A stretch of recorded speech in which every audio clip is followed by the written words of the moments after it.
Okay, my audience today is Emily, a friend and coworker, Omar, my husband, Alan Moya, also a friend and coworker, and Alicia, a friend of a coworker. Change this a little bit. Okay. For the next 7 to 10 minutes, you guys are going to learn all there is to learn about ferrets. By the end of this informative speech, you will know and be very well versed in the basics of ferret anatomy, physiology, caring for a ferret, and trainability of a ferret. Okay, so there are two types of wild ferret cousins. The black-footed ferret, extinct in the wild, and the polecat, still found in the wild today.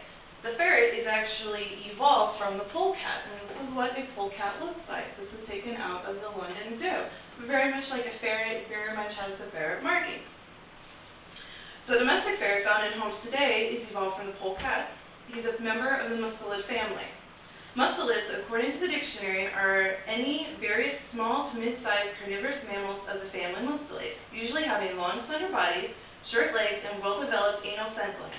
Ferrets share a common bond with weasels, minks, otters, mongoose, and wolverines, among other small but very ferocious creatures. This is actually a yellow mongoose taken at the London Zoo, and these guys right here are river otters. Granted, these are bigger, and the mongoose is actually bigger than the ferret, but they're all in the same family. The exact domestication date and by who is still highly debated. Ferrets became very popular in history around 1200 when stories circulated around Germany of rabbit hunters, and in England around 1223. There are even earlier instances of ferrets being tamed by people for rodent control as early as 23 AV. So as you can imagine, this is a very old creature. Ferrets today are actually used to hunt out rabbits because they're long and slender. They can basically fold their spine in half. They can turn around in very tight spaces. Unfortunately, my ferrets that I own are in the States, otherwise I'd be able to demonstrate this to you. So the trainer will actually release the ferret, he'll run into the rabbit hole, sniff out the rabbit, and actually chase, if not kill, the rabbit. So the hunter stands at the other end of the rabbit hole, and when the rabbit runs out, they quickly dispatch of the rabbits.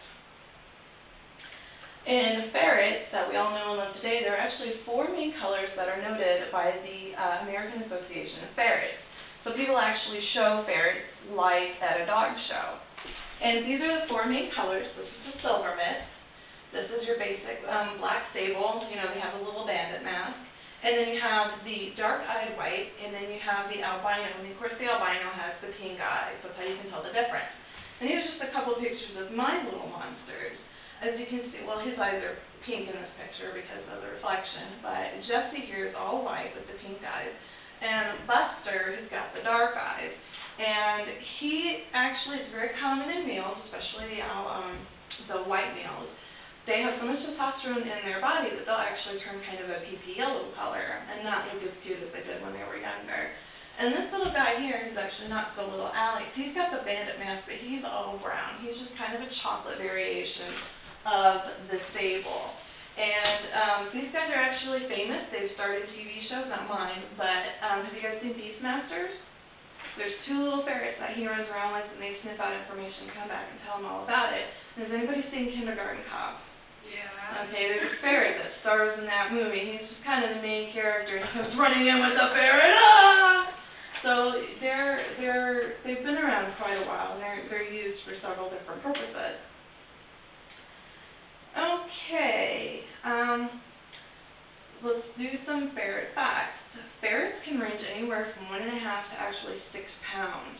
1 to 3 pounds is kind of a norm for ferrets, but they can get as large as 6 pounds. That's about the size of that cat right there. That's a big ferret. Males, of course, are larger than females, and the scent glands that are found under the tail can actually be removed. And ferrets and other mustelid animals use it to mark their territory.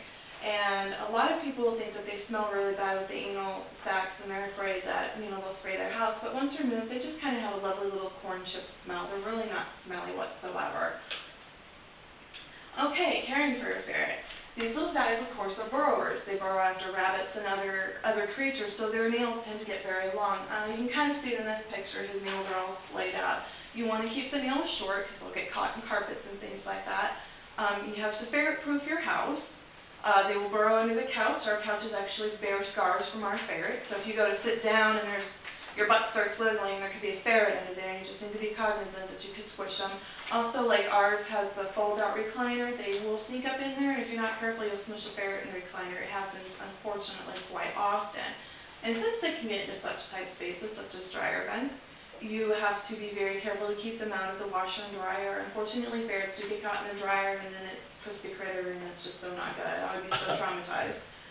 And they are prone to wandering. They get, in the springtime, they want to go outside, so you have to be very careful with small spaces. They can slip under doors very easily. They just flatten out the little spine, and away they go.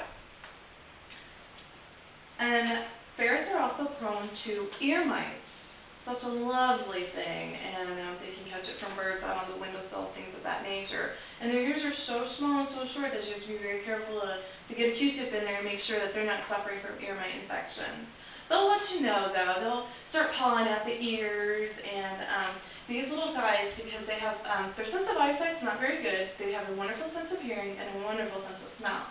So they're really prone to upper respiratory infections, because that little nose is just beating on the floor, smelling out whatever it can. So they're very prone to upper respiratory infections due to dust in the air. My little girl, Jessie here, is actually allergic to herself.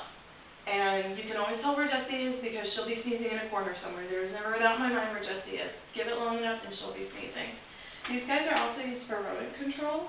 And Jessie really favored cockroaches. And because we lived in Georgia and there was cockroaches abound, I would always find her eating cockroaches. So you have to be, careful with parasites and diseases that they can catch from rodents and from other bites that they eat. Mine went to the vet quite frequently, actually, so they can be rather expensive. Trainability. Okay, these little creatures are extremely intelligent. You can potty train them if they feel like it.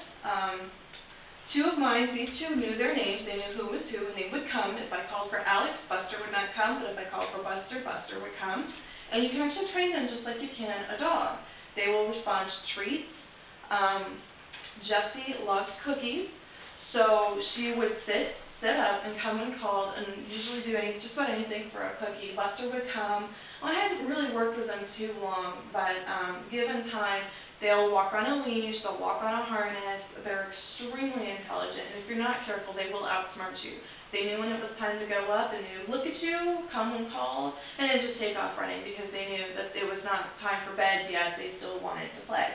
And then, of course, in places like Great Britain and Germany, they're used for hunting, so that they have to learn to come back, otherwise they would lose their ferret. In conclusion, this is a really great animal.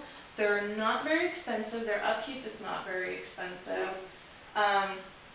But given their nature, they're just such a wily creature. Some people are actually afraid of them.